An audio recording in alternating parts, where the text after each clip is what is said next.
You have to be right in front of your mouth. Hi, everybody. I'm June Littler. You know that. But as an explanation of why we're here, I have to read this because I'll forget it. When I first saw April's first obituary, I felt a loss because Santa Fe had not been mentioned. And having been there since 1967 myself, I felt this was an oversight that needed to be rectified because April was so instrumental in our beginnings. I really put this together for selfish reasons. I wanted April and Santa Fe to get their historical due credit. Because, you know, as a librarian, history is important, and the finding thereof is the other one. So, as an aside though, I suggest that everyone write one's own obituary. I did mine a few years ago because I didn't want my children to forget what I thought was important from the civil rights days of the 1960s, but to also spare them the chore of having to throw it together in a hurry in case I got hit by a truck and my passing was unexpected and we didn't have time to talk about it beforehand. Be prepared. So it's with a little bit of trial and error and some gaps here and there, but the April Committee has finally brought this gathering together. Imperfect as it is because of the loss of the presence of some friends who could not attend on this date. The collections in the memory booklet are reproduced as I receive them. Different fonts, different typefaces, from 18 different people, 8 of whom are out of town. We're particularly sorry that April's good friend, Ann Metz, was unable to be here. She had a previously scheduled activity at her daughter's college out of state, and that demanded her presence. What we have done instead was videotape her before she left town, so she is practically with us, and we are videotaping these proceedings so that she can see what we do here today. So here's Ann. Hello, everyone. I'm so sorry that I am unable to attend this very special occasion honoring April O'Connell. I'd like to thank everybody for the opportunity to share some of my reflections and expressing my gratitude for April. I shared some remembrances with June, who was kind enough to put together this collection, and I'm going to share mine with you now. In 1971, not long out of high school, floundering for direction, my then roommate could not stop talking about this wonderful psychology class that she was enrolled in at Santa Fe Community College. Her enthusiasm, her continued encouragement to me to at least sign up for this one class, if I did nothing else, sign up for this one class, that she was sure that it would provide me with some direction and some inspiration. And indeed, that's exactly what I did. Basically, her relentless enthusiasm and encouragement resulted in me signing up for one night class. I was working full-time at that time, but that one night class with a basic psychology class with Dr. April O'Connell was a life-changing experience. I was in night school taking that psychology class, and even after working all day, I was eager to attend that class at the old Hotel Thomas. I was a sponge, soaking up every word from Pavlov to Freud to Jung to Maslow. It just, in the dream interpretations, the weekly dream interpretations, which she would end every class with a segment, was just absolutely captivating. I couldn't get enough. And thus began a lifelong relationship. It was one of those life-changing moments in time. She was my teacher, she was my mentor, she was surrogate family, business partner, cheerleader, confidant, and sometimes humorously, Lucy or Ethel, depending on the dilemma that we found ourselves in. She opened my mind and expanded it to realms I would have never imagined. She pushed me, supported me, picked me up, and inspired me to never stop growing. In other words, she was there for me every step of my journey. I believe, above all else, April was a gifted, devoted educator. Her passion for lifelong learning fueled her desire to teach, not only in the classroom, but beyond. Whether hosting an Edgar Cayce group at home or traveling to Cassadaga on a Friday night to learn from a dear friend, one of the great spiritualists, Eloise Page, or authoring multiple textbooks with multiple editions, or conducting numerous plays in the most creative venues around campus, her talents were on display for anyone who wished to partake. She was tireless in her efforts to continue learning and imparting her knowledge to anyone who wanted to share in it. Her continuing efforts over so many years, coupled with her creative genius, were absolutely extraordinary. Teacher, author, counselor, researcher, actress, director, artist, gardener, wife, mother of 5, April O'Connell was truly a Renaissance woman, one never to be forgotten. I thank her for contributing to the person I am today. It was my privilege and a blessing to have shared so much of her life. She is missed. God bless. Okay. I should tell you that Anne was my student for 3 or 4 Annettes, and I can't think of any courses that I gave her that were more different than April's. I should say that my approach to April was so different, since I think of myself as a hardcore scientist and not a metaphysical scientist, as I think of April as a metaphysical scientist. Perhaps I should tell you that, oh, this is not doing that, no, okay. Okay, let me tell you that my interactions with April were so quite different, since I belong to Unit 7 out here in this campus.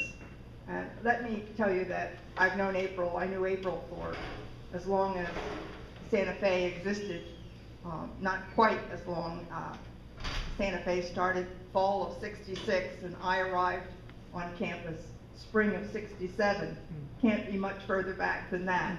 I came the 3rd semester that school started, only we called them quarters then.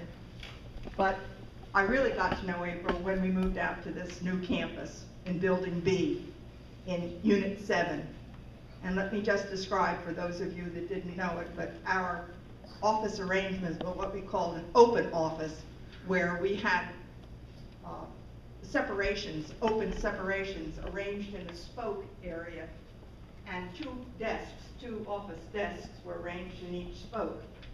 I shared an office over 25 years with April for 3 or 4 years, with Herman Levy for 10 years. Next spoke over was Hank Gooch. Some of you know him as Escobar Gooch. Alan Monkowitz was 1 spoke over. Jacqueline Pleasance was 1 spoke over. The rest of us included you, Norman. There was Bill Greenhood, Peter Drummond, Betty Odom, Dick Benoit, Tom McCullough, although he was a late addition. But most of us were Mary Guy, and most of us, with the exception of the metaphysical scientists, were hardcore scientists who were chemists or biologists. And we all would go down to the biology or chemistry offices, and our concern was whether or not we were going to get extra credit for teaching lab sciences.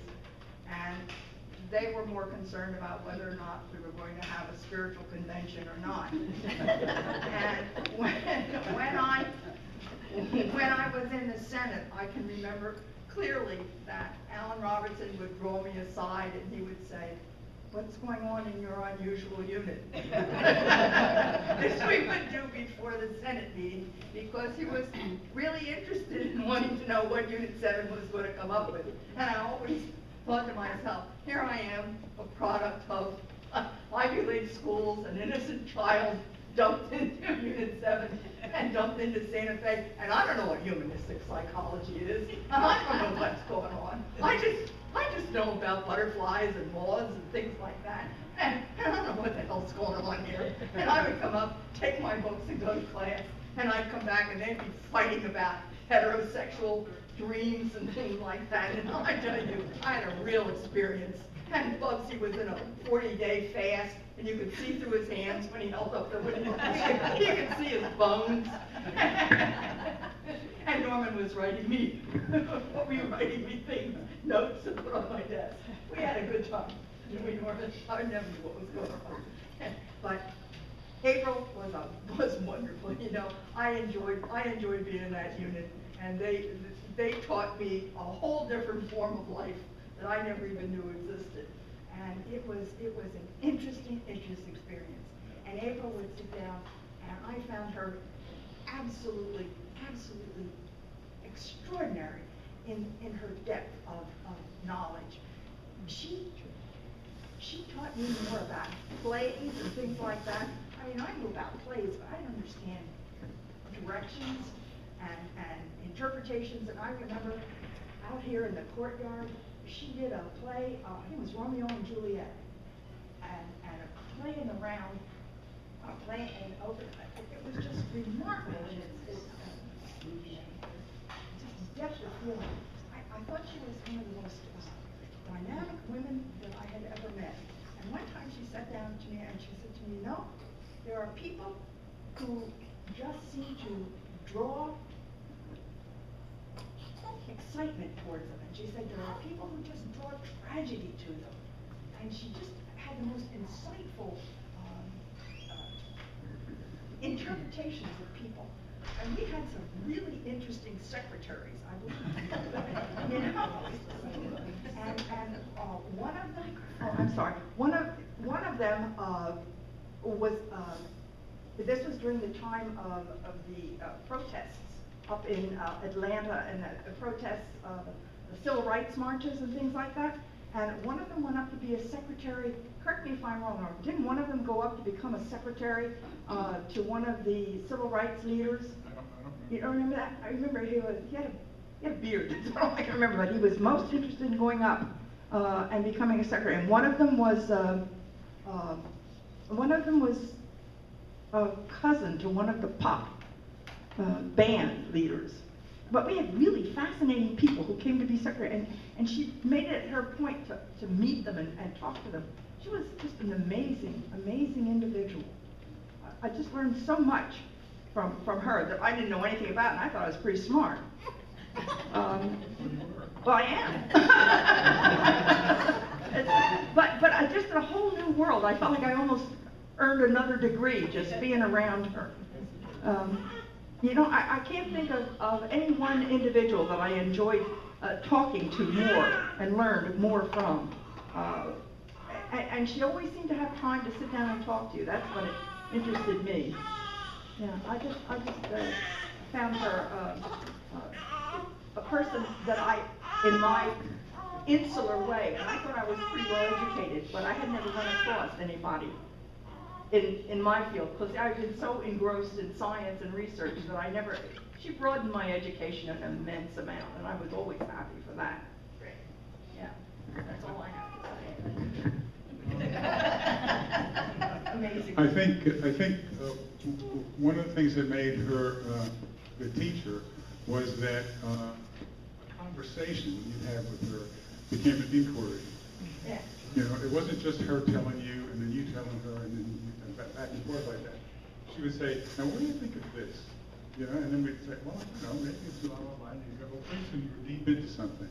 Because it was a really, the way a really good educational experience should be, an inquiry rather than me tell you, you know, much richer.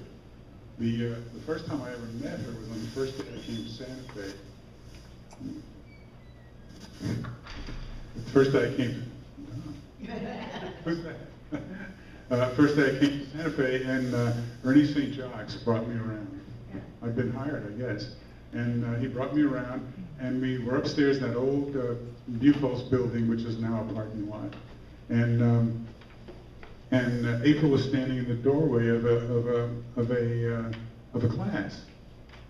And he brought me over to introduce me to her, and she was giving a test so she could stand in the doorway. So he introduced me, and and I noticed she did this after too, because the first time she did it, I thought, what is going on here? This woman's looking right into me for some reason, you know, and she's doing this really, you know, examination.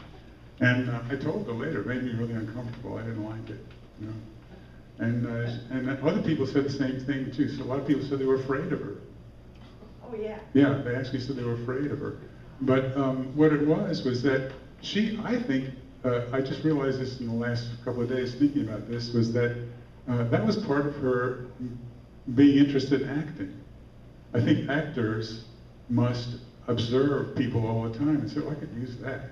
You know, look at the way that guy moves his mouth when he talks, you know, or look at the way his eyebrows go up and down, or whatever. And that I think she was doing that.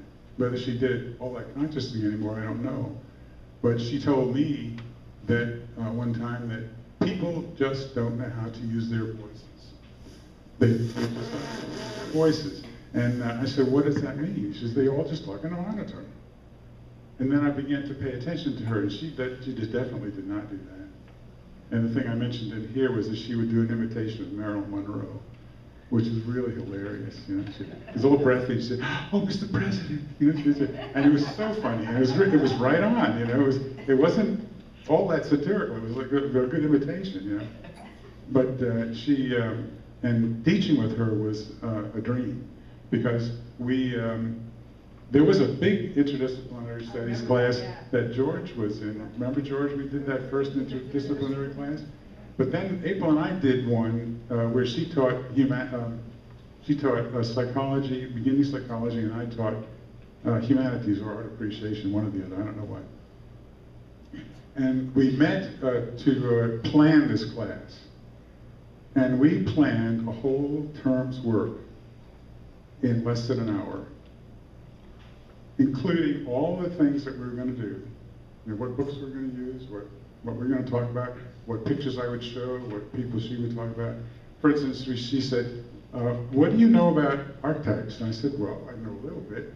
And she'd say, who's a good artist to talk about that? And I'd say, well, almost all of them tune into archetypes, but I would say Michelangelo and Rembrandt would be wonderful people to talk about that. And she said, well, how did that work for you? You know, I realized I was teaching her something. Or maybe she was just drawing it out of me. But anyway, in any case, we had the class done in less than an hour. And it was all right. It wasn't shoddy. It was really excellent. The students liked it very much, you know.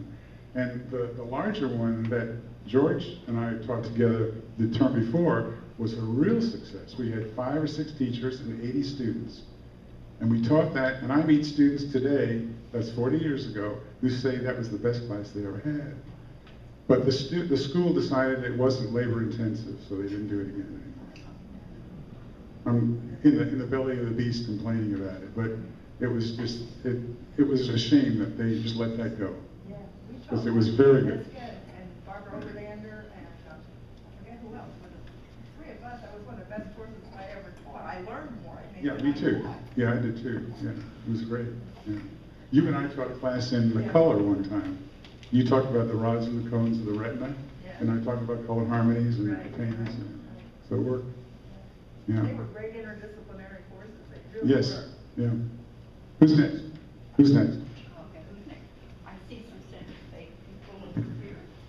Do I know who wants to grab it first? Stick it in your mouth.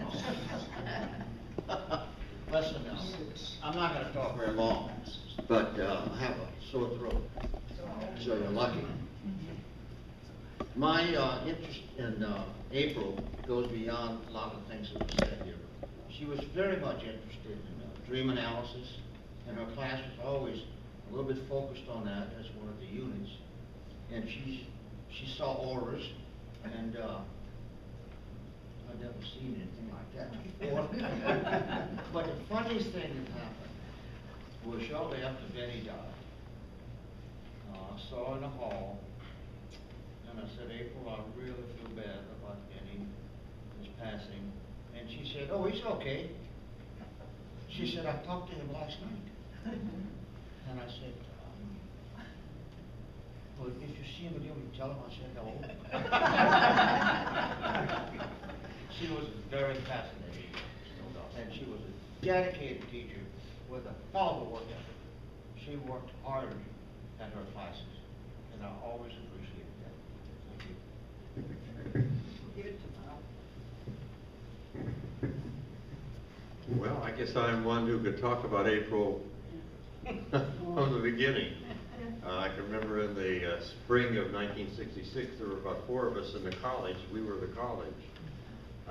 And people came afterwards, but that first group of people who were trying to talk ourselves into a new curriculum, which we didn't know anything about, but Joe Fordyce said, well, we'll have it.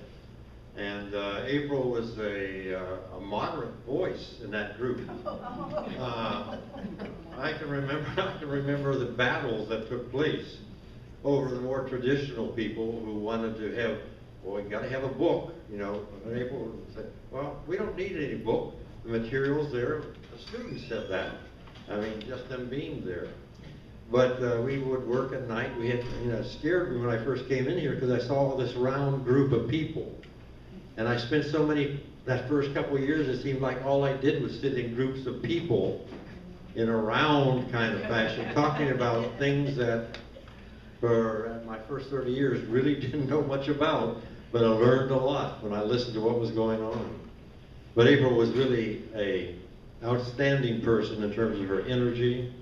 I would walk past her, see her come down the hall, and she would say things like, your aura, Bob, it looks good. You know?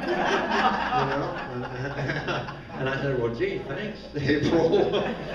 But she would spot auras, and she would let us know, wouldn't she, if what our particular color was. But anyway, like most passing things, that we don't forget people who made an impact. We sometimes forget people who have done not such impactful things. But April was one of those critical kinds of persons in the beginning of anything, that if you had her on your team, the possibilities that you were going to succeed, because she was not about failure. I don't think she ever knew it. And you know, when we had no failing grades, remember, and we had to fight the registrar at the University of Florida, who was not going to accept our transcript because you can't fail anybody. And I can remember the battles that went over that, and the teachers who would come in, we'd hire instructors. Some would leave because they couldn't understand and live with this idea that a group of people were trying to promote something as radical as the 60s was itself. April will be missed. Great person. Yeah, and just pass it on, and if anybody wants to say anything, do so, or just pass it on. Oh, I'm Lisa. My daughter is April's granddaughter, Nicole. And her health is not too good right now. She's in Panama City, so she couldn't come down to attend. But she loved her grandma, and she always wanted to come down and see her every time she came. And April was an unusual person to me too. She was fun to be with, and had a great sense of humor. And I'm sorry I couldn't have known her more than I did. And I'm Nicole's other grandmother, and she's very sorry that she couldn't be here, and we knew and loved April. My name is Jay Levengood, and I'm in the psychology department, and I came at the end of the grades, and that includes April and Cliff and Jacqueline Whitmore.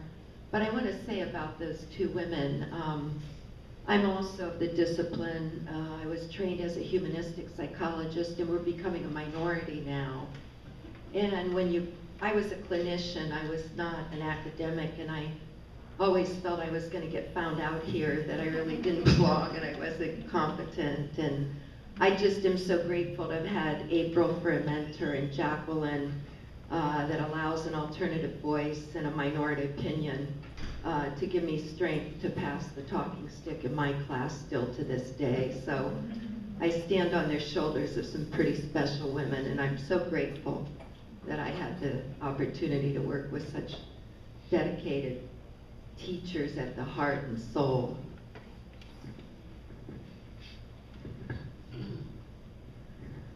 I'm Connie, and I knew April really briefly. I was her piano teacher from about '05 to about '07, or whenever it was that Vinny got really sick.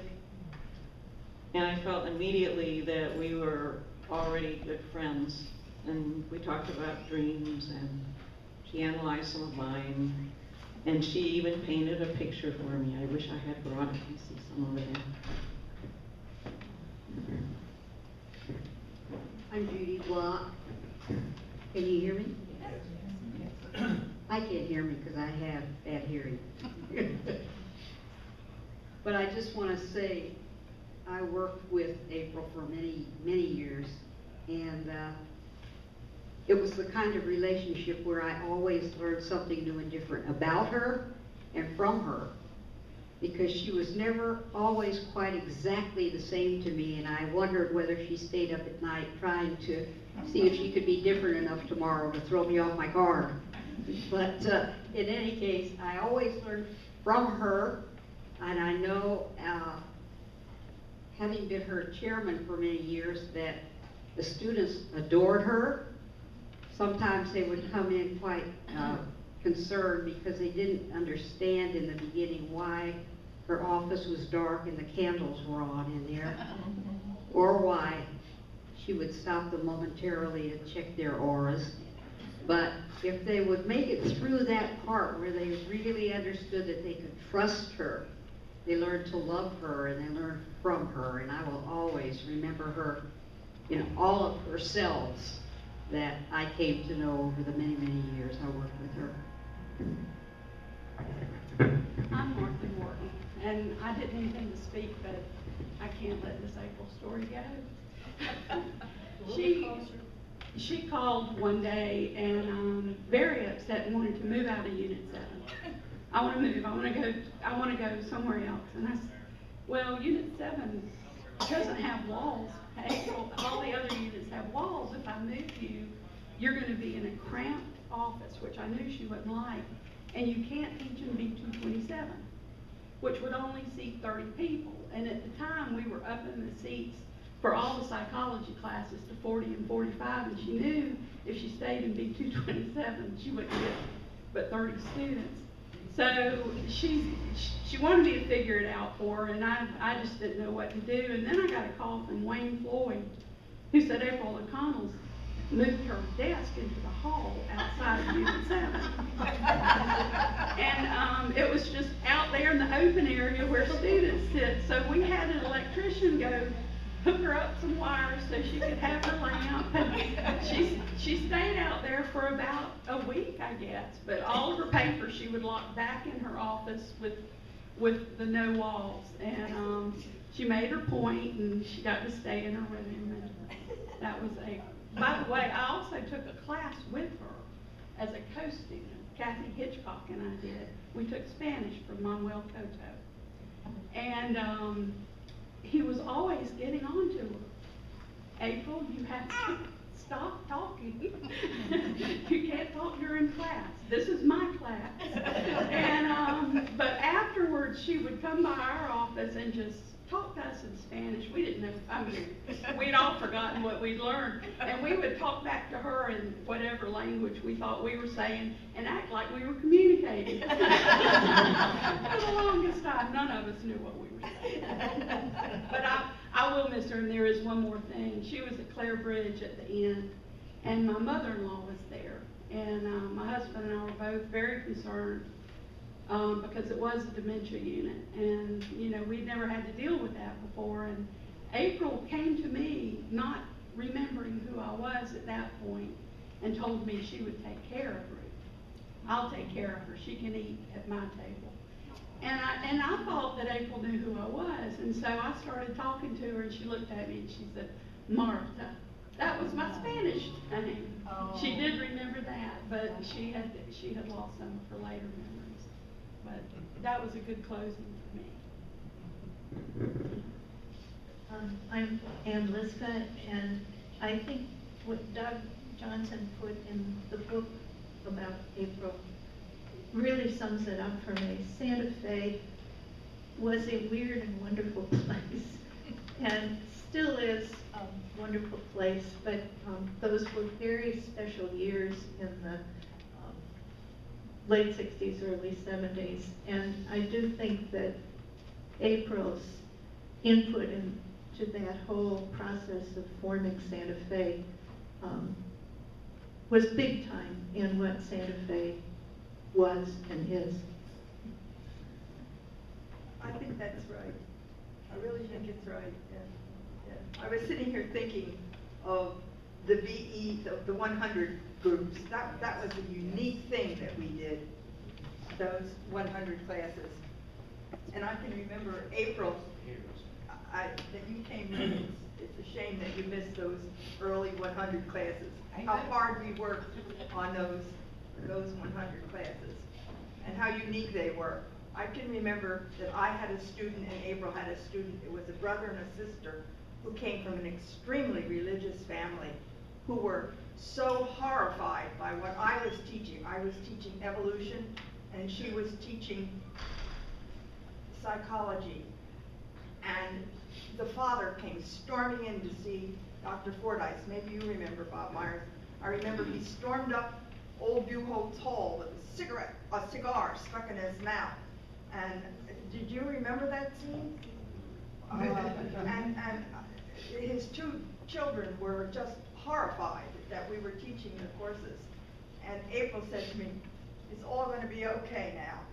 Don't worry about them. And I wasn't worried in the first place, but it was just an amazing situation. I have no idea what Dr. Fordyce said to him, but the children stayed in class, my class and her class. Whatever he would have said, they would have understood. Yeah. But it was an amazing situation. But April was just completely on top of it. But the other thing that always amazed me is she and Jacqueline Pleasant thought my husband was psychic. And if you had ever met my husband, who is the quintessential scientist, you would know that this has been a source of great amusement in our family for all our lives. I've been married 56 years and I'm still looking for his aura.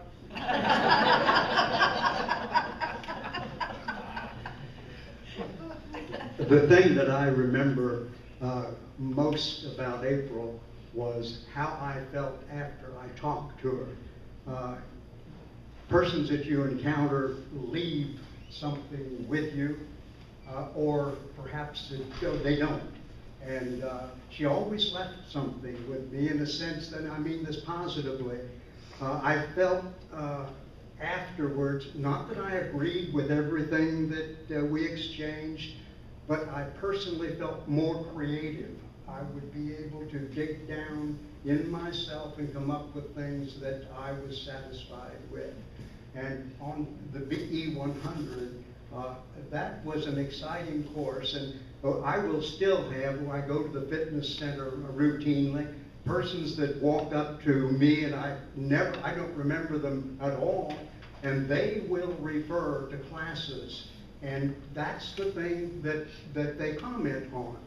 And especially the interdisciplinary group that we had, the 6 instructors that would go together, and they mentioned that, and I think that Norman, you went with us when we went to Boston College, yes, didn't you? And we were visiting Boston College because, surprise, they had an interdisciplinary studies group, and they were teaching that as a major part of their curriculum. And so, you know, we felt kind of exonerated for our being looked on as persons who really weren't quite with it educationally. And on the BE 100, I remember the persons would joke, well, if you took the alphabet, and it really should be BS 100. and persons who discovered that, you know, obviously were looking for a way out. But I can recall the classes that we would have. Here was an 18-year-old in the class who had been thrown out of his house because his hair was shoulder length. And here was a 65-year-old person in the same class, and we as a group of people were the content. And so we would talk about those things and what was really important to us. And many times it would get heated. There would be very intense exchanges. But my feeling was that persons, by the feedback that we still get, now think about that, that's been 30 years or more ago, still come up and talk about that experience. And so I feel that it was a great contribution, and April was really a big spearhead for that. I'm Jolene Jones, and I was April's neighbor, and came to Santa Fe twice, and remember her being around campus, but I never took a class with her, so mostly just remember her as a neighbor and enjoyed her. I'm Richard. Also, well, when April retired, she ended up moving 2 doors away from me and became my neighbor that way. But I knew her from, I worked out here in Santa Fe, I don't know what you would call it, I was a teaching assistant or something other for years. And I worked with Beverly Thomas and Sue Jester. And Betty Kegg was my first teacher with music and stuff. And of course Norman, hung out with Norman playing music. And Lama Stein had the children's theater here. So she used to utilize me a lot. I'd play music for the theater and help her in her class and things. And then she left. And one day, I didn't know April. April came to me. She says, I'm going to start a children's theater over in Stark, and I want you to help me. So that's how I got to know April, was going over to Stark, and we would have these little theaters we'd take to the schools over there, which was quite fun. I really enjoyed doing that. She was real wonderful to work with, and I didn't know that she was into theater. I didn't know until she had, asked me to help her do that. So we had a good time over there. It's a little different student population in Stark than it is in Gainesville, but she was able to pull it off over there. And we had a real nice time.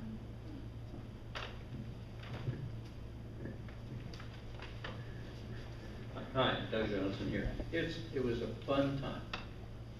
Everything else that it was loud and it was raucous, and there was a lot of heavy-duty discussions, and we were going to make sure that the students found the truth of themselves every time. Is that better? Anyway, all the things that people have said are true, and all the ways in which April impacted practically everybody were true. You couldn't meet her, but what she didn't say, how are you? And it was really, how are you? Not, how you doing? It's, how are you? And you felt like she was really present every time. And that I always enjoyed. Learned from every time. I was her student. I took a couple of classes from her. I was in one of those plays, so she was my director. That was an interesting experience to have someone direct you. And as seemingly different as she was every time, she was always the same. And the directions were clear. And she made it clear what she wanted and how you might be able to do that. And she just made you better than you were before you started. And I think that's what people remember and appreciate. That's what I remember, and that's what I really appreciate.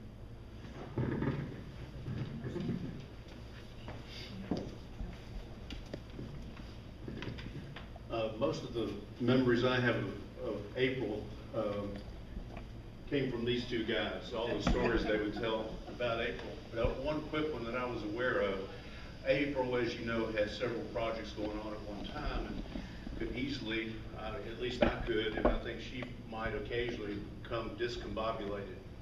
And she had just written a textbook, and Alan Robertson wanted a copy of it. So she quickly inscribed it to him, and the inscription said, "To Robert Allinson, my dear friend." That's April.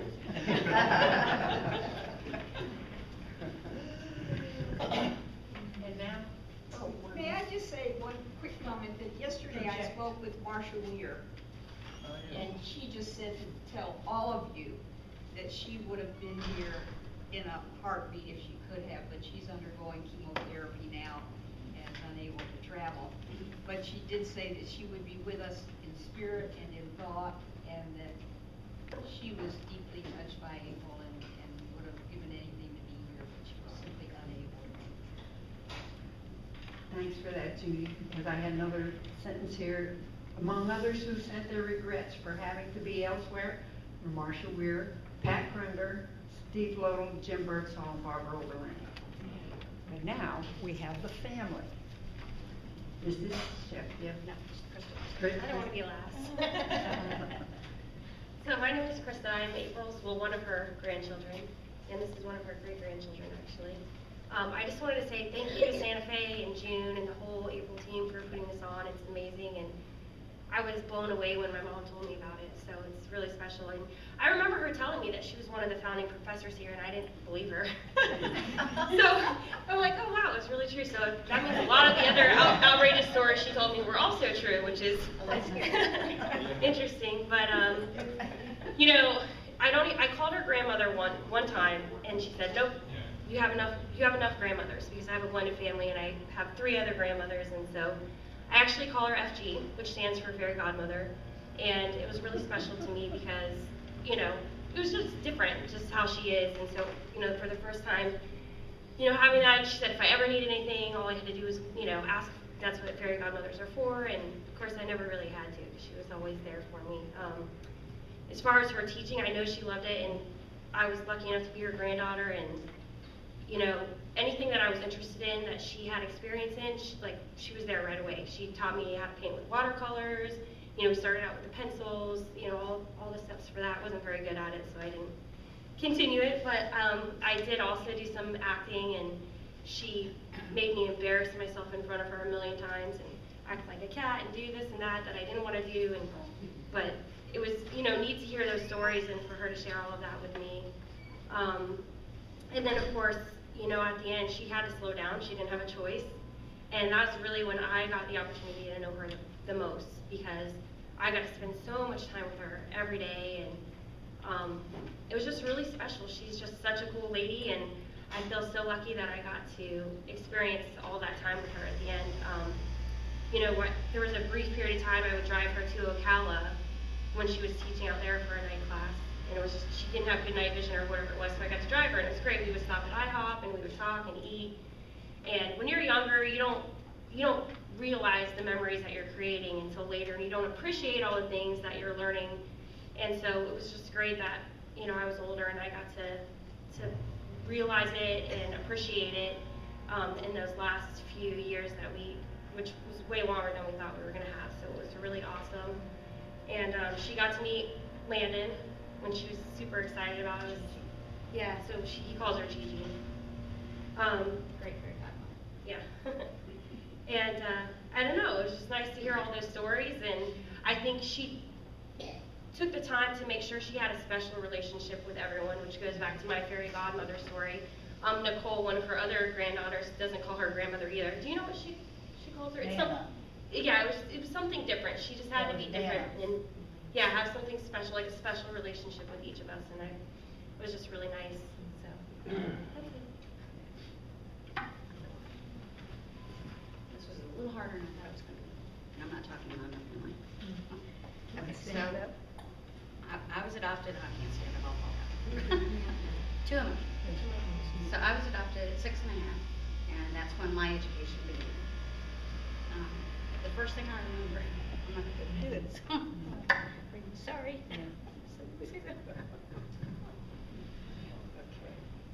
Well, My name is Beatrice Schaefer, and I'm a longtime friend of April and Ben. And I actually met April after Ben and she had been separated for a number of years.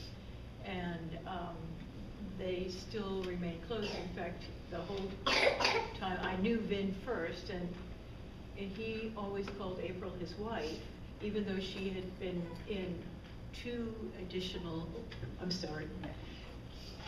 Vin had always called April and hold it still. his wife, even though she had been in 2 additional marriages after divorcing Vin.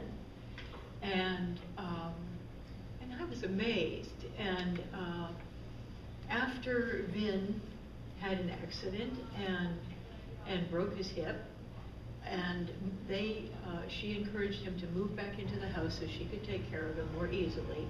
He did, and that began their 2nd marriage. And I was invited as one of the few people who were invited from the outside to be a part of their family. And I would come for special occasions, holidays, etc., and spend time with both of them. And that was when I got to know April. And so many of the comments that you have all made just ring so true. She was just such a unique individual, and she had so many sides, so many facets. Her whole persona changed in different circumstances and situations, depending upon what she was doing, who she was with, etc. And trailing around with her to various shopping centers, etc. And she would never leave a store without a conversation with whoever was the salesperson or the checkout person.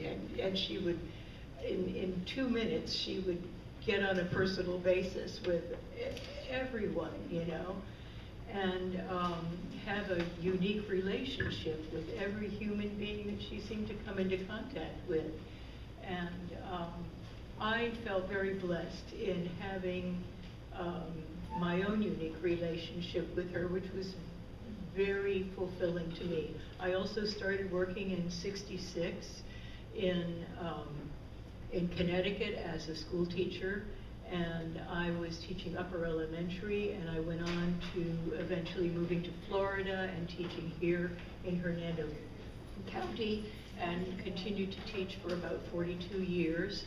And have recently retired myself, and we had a lot of commonalities in that we started professionally working with young people at about the same time in the mid-60s, and it was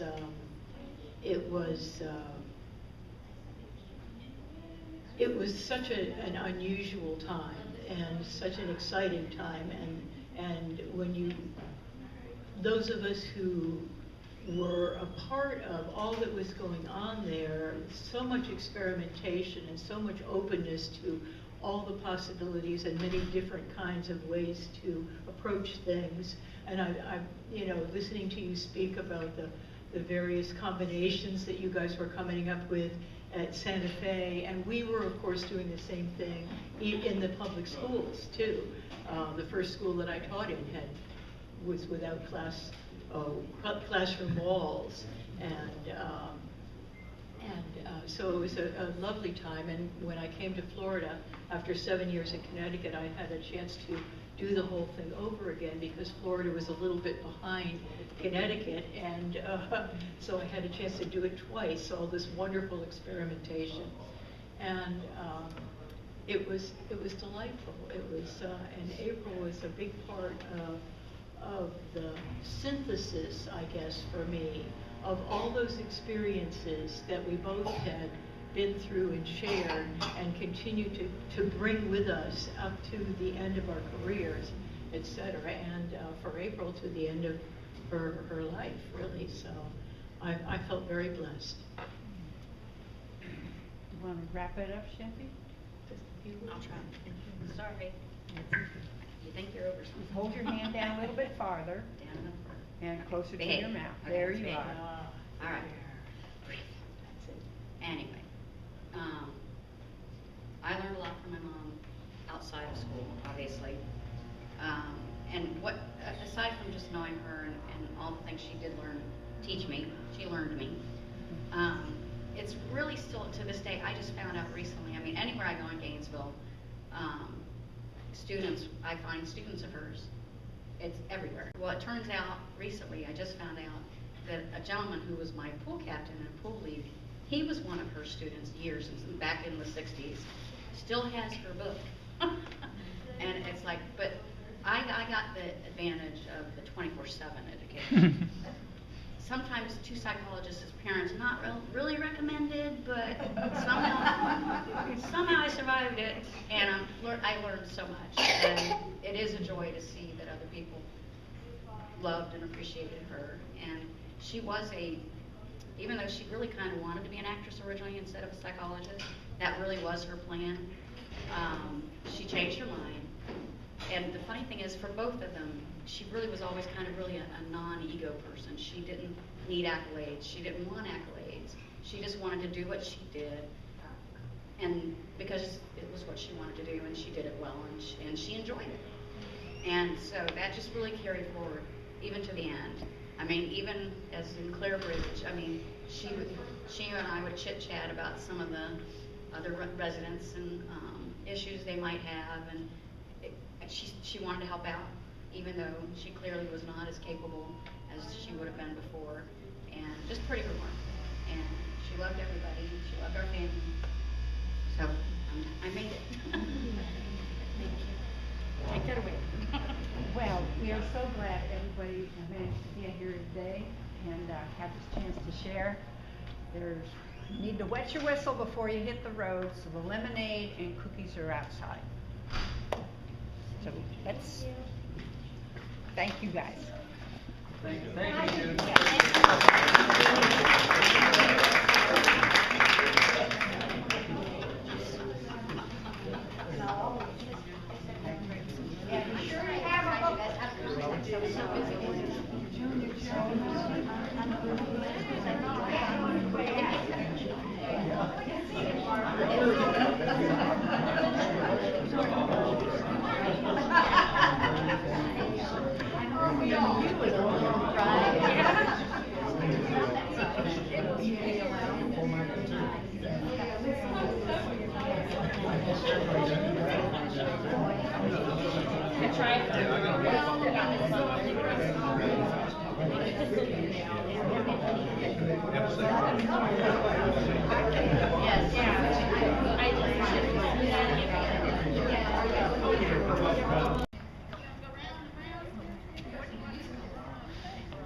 What do you want your picture taken?